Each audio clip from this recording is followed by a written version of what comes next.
Dokładnie rok temu opublikowałam na tym kanale swój pierwszy film. Pomysł na tworzenie filmów zakiełkował w mojej głowie dużo wcześniej, ale nie należę do osób, które porywają się z motyką na słońce i zdając sobie sprawę z moich braków sprzętowych, postanowiłam poczekać i dobrze się do wystartowania z moim kanałem na YouTubie przygotować. Oczywiście spodziewałam się trudności z przyzwyczajeniem się do mówienia do kamery, dlatego chciałam jak najbardziej ułatwić sobie cały proces tworzenia i publikowania odcinków, przynajmniej od strony technicznej. Tak naprawdę myślałam, czy wręcz marzyłam o tym kanale od 2020 roku. 2 lata później i jestem zachwycona, jak to wszystko się rozwinęło i w jaką stronę zmierza. Niektórzy pewnie nie uznaliby tego za sukces. Moje liczby raczej na nikim nie robią wrażenia, poza mną. Ale uwierzcie mi, że przy tak niewielkiej społeczności, w porównaniu do tej, którą zgromadziłam na Instagramie, i tak przy okazji, to zachęcam Was do zaobserwowania mnie i odwiedzenia mojego profilu na Instagramie. Więc przy okazji tak małej społeczności na YouTubie, pozytywny feedback i możliwości, jakie widzę, znacząco przewyższają te związane z działalnością na Instagramie. I właśnie o tym chciałabym dzisiaj z Wami porozmawiać. Cześć, tu Marcelina, witajcie na kanale Alter to Native, gdzie uczymy się tworzyć świetny content i ogarniać media społecznościowe w konkretny, zaplanowany i kreatywny sposób. Instagram czy YouTube? Jak myślicie, co jest lepsze dla twórcy? Chyba nie ma na to jednej odpowiedzi, ponieważ wszystko zależy, czym się zajmujemy i co lubimy robić. Dla mnie przez długi czas głównym medium społecznościowym był Instagram. I nadal to tam najczęściej można mnie spotkać. Poniekąd jest to wymuszone przez tą platformę, która nie toleruje nieobecności. Mimo wszystko polecam co jakiś czas się od niej uwolnić, robiąc sobie przerwę. A o tym, jak ją zrobić, mówiłam w jednym z moich poprzednich odcinków, do którego link wstawiam u góry oraz w opisie poniżej. Obecnie muszę przyznać, że Instagram stoi u mnie na równi z YouTube'em. Ale żeby tak było, musiałam poświęcić nieco czasu przeznaczonego do tej pory na Instagram na rzecz YouTube'a. Nie mam jednak zamiaru rezygnować z Instagrama, bo to tam buduje się głębsze relacje, prowadzi długie rozmowy i na bieżąco pokazuje swoją twórczość. YouTube natomiast to dla mnie przede wszystkim narzędzie do przekazywania wiedzy, ale też do tworzenia bardziej sprecyzowanej społeczności. Zaraz wyjaśnię, o co mi chodzi. Omówię teraz plusy i minusy bycia na YouTubie i jak się to ma do Instagrama. Zacznijmy od plusów. Publikowany materiał jest zawsze aktualny. Dla algorytmu YouTube'a nie ma znaczenia, kiedy dany film został opublikowany. Jeżeli wpisuje się w preferencje użytkownika, to nawet po kilku latach może zostać mu pokazany. Czasami zdarza się, że to właśnie jeden z naszych starszych filmów może zostać podłapany przez algorytm i zacznie się wybijać. To oznacza, iż wszystko, co tworzymy, się liczy. Tu i teraz. O ile oczywiście nasze treści są dobre, ktoś ich szuka i tak dalej. Tych składowych jest całkiem sporo. Natomiast na Instagramie liczą się tak naprawdę 2-4 godziny zaraz po publikacji. Czy ktoś jeszcze lajkuje Twoje zdjęcie sprzed miesiąca? Czy ktoś ogląda zapisane w wyróżnionych relacjach stories? Content na Instagramie musi być popularny tu i teraz. Inaczej zginie i nikt nigdy go nie zobaczy. Jeśli mogłabym tak dramatyzować. To zdecydowanie wymaga innej strategii. Dlatego po więcej informacji, jak działać na Instagramie w 2022 roku, odsyłam Was do jednego z moich poprzednich odcinków. Czytelne statystyki. Statystyki na YouTubie są tak czytelne, jak to tylko możliwe. Kiedy nauczysz się je odpowiednio interpretować, powiedzą Ci dokładnie, co się sprawdza, a co nie i dlaczego. Dalej wystarczy wyciągnąć odpowiednie wnioski i przepis na sukces gotowy. To nie takie łatwe w praktyce, ale w odróżnieniu do Instagrama możliwe w realizacji. Na Instagramie bowiem nie wiemy w 100% jak działa jego algorytm, które hasztagi działają, a które nie. W ogóle twórcy Instagrama niewiele zdradzają, chociaż trzeba przyznać, że od zeszłego roku i tak więcej niż dotychczas. Nieprzypadkowa społeczność. Jeżeli ktoś już trafi na Twój kanał na YouTubie, to prawdopodobnie dlatego, że szukał konkretnych informacji, które oferujesz, nie licząc tych wiralowych filmów trafiających na stronę główną. Jeżeli obejrzy Twój film, który jak na przykład u mnie nierzadko trwa nie krócej niż 10 minut, to świadomie decyduje się na poświęcenie swojego czasu Tobie. A jeśli zasubskrybuje i obejrzy kilka Twoich odcinków, to znaczy, że Twoje treści mu się podobają i chce więcej. Na Instagramie przez Twój profil przewija się spore grono osób, które owszem, mogą lubić Twoje zdjęcia, ale nigdy nie zaangażują się w to, co robisz. Poza tym trafiają się boty, ludzie oczekujący follow za follow i tak dalej.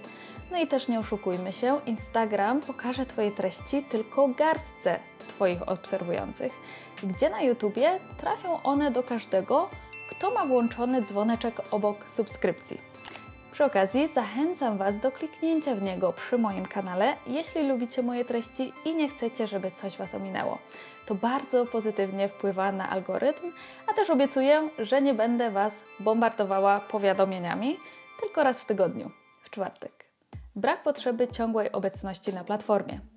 Z YouTube'em planowanie wakacji to czysta przyjemność i dużo pracy, ale na przykład nic nie stoi na przeszkodzie, żebym nagrała i wyedytowała 10 odcinków pod rząd, a następnie zaplanowała je do publikacji po kolei, każdy w kolejnym tygodniu. I w ten sposób mogę mieć spokój z tą platformą na 10 tygodni. Oczywiście pojawią się komentarze. Warto utrzymywać kontakt z subskrybentami, publikując posty. I tak, na YouTubie też można to robić. Swoją drogą, dziękuję wszystkim, którzy angażują się w moje treści, lajkując i zostawiając komentarze. Nawet nie wiecie, jak mnie to cieszy. Ale jakby się uprzeć, to nie trzeba pojawiać się na kanale przez długi czas, a on nadal będzie sprawnie funkcjonował i rósł. A na Instagramie, no wiadomo, nie ma nas kilka dni i wszystko leci na łeb, na szyję. Możliwość otrzymywania wynagrodzenia.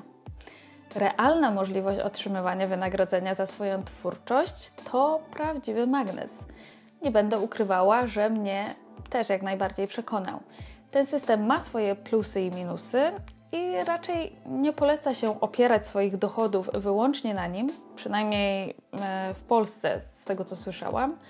Jednak mimo to może to być świetny dodatek do pensji, który pozwoli odłożyć na sprzęt, zapłacić niezbędne subskrypcje czy sfinansować jakiś wyjazd.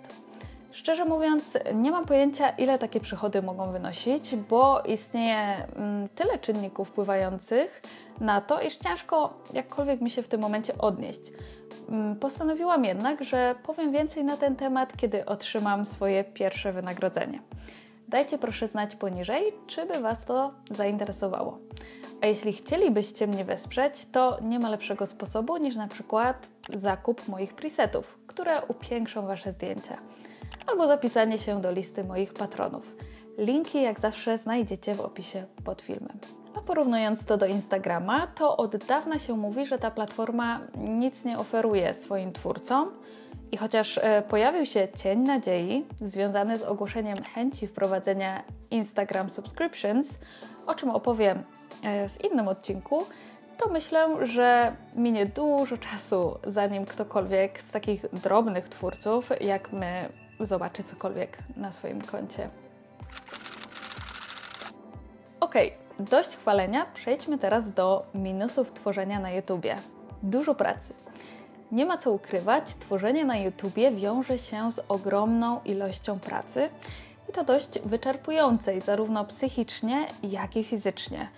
Myślę, że ciężko to nawet sobie wyobrazić, dopóki ktoś faktycznie nie zacznie regularnie prowadzić swojego kanału. Trzeba wymyślić temat, zrobić research, napisać scenariusz czy przygotować szkic, następnie to nagrać, wyedytować, stworzyć miniaturkę i zaplanować do publikacji. A każda z tych czynności to często godziny pracy. Chyba nie ma youtubera, który by twierdził, że tworzenie na YouTubie to łatwizna. Instagram w gruncie rzeczy też nie jest prosty, nie zrozumcie mnie źle. ale wymaga zdecydowanie mniejszego nakładu pracy, przynajmniej wobec jednej publikacji. Wyższe wymagania sprzętowe i umiejętności. Próg wejścia na Instagrama jest tak niski, że każdy, kto ma telefon, może założyć profil i zacząć tworzyć. Teoretycznie, żeby publikować odcinki na YouTubie, to też wystarczy. Plus może jeszcze jakiś niedrogi mikrofon i darmowe narzędzia do edycji, które znajdziemy w internecie. Świetnym przykładem dla mnie jest kanał Jade Bison, nie jestem pewna, podlinkuję go w opisie do tego filmu, która odniosła ogromny sukces, tworząc właśnie w ten sposób. Jej osobowość i treści po prostu wystarczyły, a jakość obrazu, swoją drogą jak najbardziej w porządku, była sprawą drugorzędną. Niemniej ja od razu wiedziałam, że chcę zaczynać z odpowiedniego poziomu. Przede wszystkim ze względu na filmy o fotografii. Dlatego zanim faktycznie zaczęłam publikować, minął prawie rok. Dobry sprzęt po prostu przyspiesza pracę, zwłaszcza jeśli chodzi o szybki komputer i program do edycji. Moim zdaniem bez tego ani rusz. A to jest jednak spora inwestycja. A dalej potrzebne są nam umiejętności mówienia i prezentacji przed kamerą, z czym po roku moim zdaniem nadal mam jakiś tam problem. No i nagrywania i edycji. Oczywiście wszystkiego możecie się nauczyć za darmo, na przykład tu na YouTubie. Powolny wzrost. Tak wiem, powolny wzrost dotyczy też Instagrama, ale zastanówcie się, czy gdybyście publikowali na Instagramie przez rok regularnie, czyli 3-5 postów w tygodniu, to pewnie po tym czasie mielibyście znacznie więcej niż 1000 obserwujących, prawda? Jeżeli to wydaje się Wam niemożliwe, to znaczy, że prawdopodobnie macie złą strategię. Robicie coś nie tak. Przy okazji wtrącę tylko, że w kuluarach pracuję aktualnie nad programem indywidualnych konsultacji 1 do 1 i ten program ma pomóc rozwijać Wasze konta na Instagramie. Od 2 miesięcy testuję go z klientkami i wszystko wskazuje na to, że świetnie się sprawdza, więc za jakiś czas będę go mogła wprowadzić jako produkt. Ale do tego czasu w każdym razie na YouTubie wzrost może być naprawdę powolny. Na przykład 300 subskrybentów w rok nie powinno nikogo dziwić. Oczywiście widziałam kanały, które po roku miały dziesiątki tysięcy subów, ale z reguły te bardziej niszowe mogą się spodziewać wolniejszego wzrostu. Mój kanał podejmuje właśnie niszową tematykę i szczerze mówiąc jestem zadowolona z tego, jak mi idzie. Brak bliższego kontaktu ze społecznością. Czy wiecie, że nie wiem, kto jest moim subskrybentem na YouTubie? Czasami dostaję powiadomienia mailem, że ktoś zasubskrybował mój kanał, kiedy ta osoba ma włączoną u siebie taką opcję, że ją widać, ale generalnie nie ma możliwości sprawdzenia listy swoich subskrybentów, ani tego, kto polubił lub dał łapkę w dół. Widzę tylko liczby i autorów komentarzy. Na YouTubie jesteśmy zatem bardziej anonimowi, gdzie na Instagramie każda nasza interakcja jest od razu powiązana z naszym profilem. A jako twórcy otrzymujemy powiadomienia dotyczące dosłownie wszystkiego.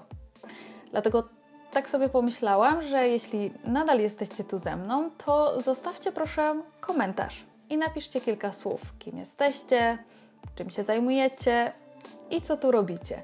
Na pewno Wam odpiszę, a super będzie się z Wami przywitać, chociaż w taki sposób. Negatywne komentarze.